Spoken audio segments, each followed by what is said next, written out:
नमस्कार, expert news देख रहे हैं आप और मैं हूं रणधीर कुमार। लोकसभा चुनाव अनाउंस होते ही देश भर में आदर्श आचार संहिता प्रभावी हो गया है। पूर्वी चंपारण जिले में भी आदर्श आचार संहिता लागू है।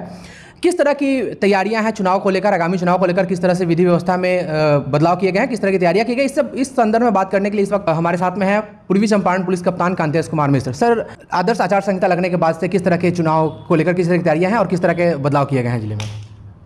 माननीय चुनाव आयोग के दिशा निर्देश के अनुसार हम लोग कार्य कर रहे हैं और सभी जगह हमारी चेक पोस्ट कारगर है। और हम लोग को अभी तक 3 कंपनी पैरामीटर की मिली है, उससे हम लोग अलग अलग क्षेत्रों में एरिया डोमिनेशन करवा रहे हैं। इसके अलावा हमारे 3 जो एक्सपेंडिचर सेंसिटिव जो असेंबली कंस्टिट्यूंसी हैं, ढाका, नरकटिया, रक्सौल, वहाँ पर हमारी विशेष निगरानी है और सब जगह अच्छे से कार्य कर रहे हैं हम लोग। और पिछले 15-20 दिन में 600 से अधिक लोगों को गिरफ्तारी की गई है, अलग अलग एडमिटेबल वारंट एग्जीक्यूट किए गए हैं, तो हम लोग लगातार कार्य कर रहे हैं। इसमें मधुबन और जो पकड़ी दयाल का साइड है सर, सेंसिटिव बूथ माना जाता है, उस तरफ किस तरह की तैयारियां हैं उधर पर? वहाँ पर भी हम लोग को अभी 1 सप्ताह में और कुछ पैरामिलिट्री मिलने वाली है, तो उनका भी डिप्लॉयमेंट किया जाएगा। जो शिवहर और सीतामढ़ी से जो सीमा हमारा सटता है, वहाँ पर चेक पोस्ट को सक्रिय किया गया है और जहाँ जहाँ भी सूचना मिली है कि वहाँ पर अगर किसी वोटर को किसी प्रकार का भय है, तो उन क्षेत्रों में हम अलग से फ्लैग मार्च करा रहे हैं, एरिया डोमिनेशन करवा रहे हैं।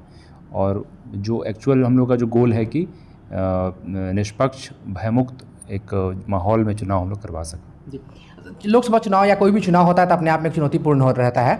हमारा जो ये जिला है, खासकर जो हमारा ये शिवहर, मोतिहारी और बेतिया, 3 लोकसभा क्षेत्र पड़ते हैं हमारे, और जिनमें से 2 जो है वो बॉर्डर पे है, इंटरनेशनल बॉर्डर है। तो वहाँ पे बॉर्डर को लेकर किस तरह की तैयारियाँ हैं? जो हमारे नेपाल सीमा पर हमारे लगभग 11 थाना हैं जो कि कार्यरत हैं, तो उन सभी को अलर्ट किया गया है। फरवरी माह में हम लोग की बैठक हुई थी, नेपाल के जो 3 ज़िले हैं उनके साथ एसपी के साथ बैठक हुई थी, तो नेपाल साइड में भी लोगों को बताया गया है कि हमारी जो क्या आवश्यकता है, तो सीमा पे चौकसी है।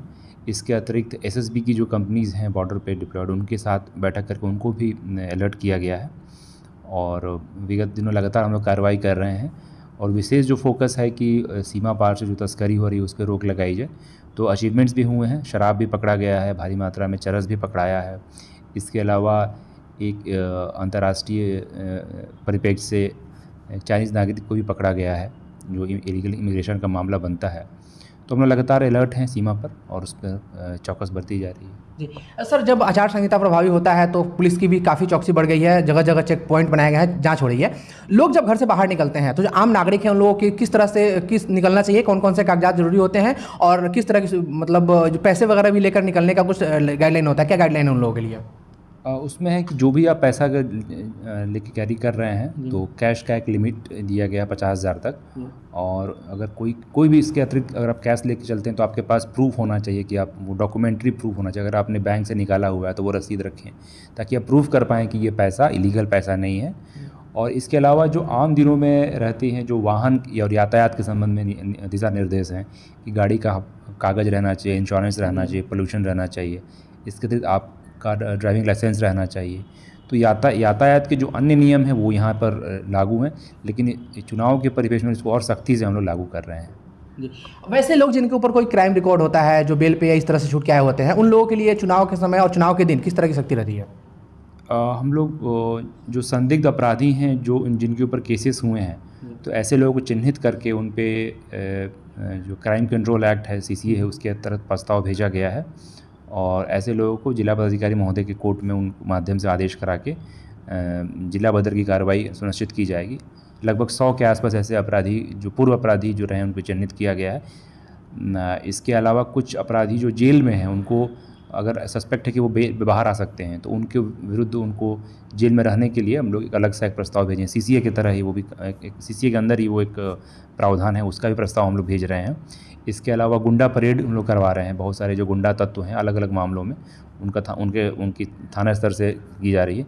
इसके अलावा शराब पे हम लगातार कार्य कर रहे हैं ताकि उसकी रिकवरी बढ़ाई जाए और पूर्व में जो अपराधी रहे हैं उन पे निगरानी रखी जा रही है हमारे स्तर से। जी, अब पिछले दिनों देखा गया था कि आप और DM सर लगातार रात्रि में गश्ती करते हुए देखे जा रहे थे।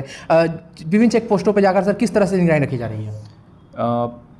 जैसे कि पूर्व में बताया गया कि अंतर जिला चेक पोस्ट है और नेपाल सीमा पर अंतर्राष्ट्रीय जो सीमा है उसके बाद उसके समय भी चेक पोस्ट हैं, तो सभी पर हम लोग निगरानी रख रहे हैं। और अधिक से अधिक संख्या में जो वाहन है उनकी चेकिंग की जा रही है, आवागमन को बिना प्रभावित किए हुए ही चेकिंग की जा रही है। और वरीय स्तर पे हमारे और डीएम सर के द्वारा ज्वाइंटली सब डिवीजन स्तर पर एसडीपीओ और एसडीओ जो साहब लोग हैं वो लोग भी चेकिंग कर रहे हैं, वो लोग भी मॉनिटरिंग कर रहे हैं। तो पूरी तरह से माहौल है कि अच्छे ढंग से चुनाव हम लोग करा सकें।